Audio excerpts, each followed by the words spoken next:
JK Yadav Films DJ SK by Jairam Yadav 9803292902 जिला Siraha SK by DJ Balera.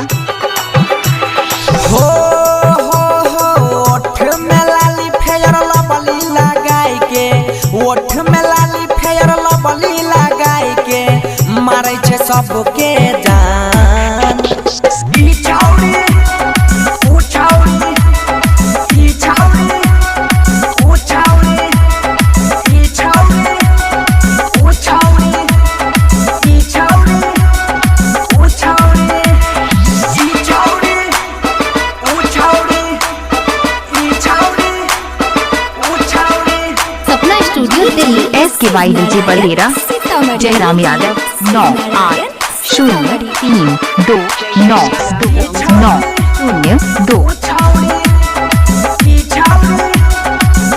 हाँ गोरे गोरे गाल बाली ओठ लाले लाल बाली देखै में बड़ी जबरदस्त लागे छै जोरा जोरा पायल कान में बाली देखै में छौरी मस्त लागे छै।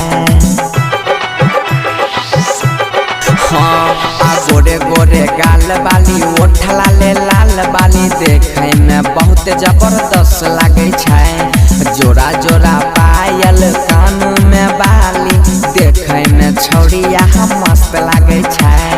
ललका दुपट्टा ओढ़ै छै जखनी ललका दुपट्टा ओढ़ै छै जखनी लै छै सबके परान ई छौरी ऊ छौरी ई छौरी ऊ छौरी ई छौरी ऊ छौरी ई छौरी ऊ छौरी ई छौरी ऊ छौरी JK Yadav ई Films छौरी ऊ छौरी।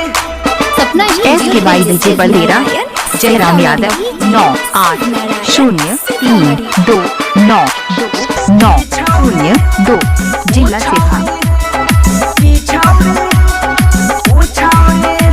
सूट सलवार लागो जलीदार तोहर देहिया लागे छौ रेशम के फूल देखै में छोट छी बहुते तू होठ छी ढोढ़ी लागे छौ हवरा के फूल। हाँ आ सूट सलवार बड़ी जलीदार तोहर देहिया लागे छौ रेशम के फूल आ देखै में छोट छी बहुते तू होठ छी ढोढ़ी लागे छौ हवरा के फूल।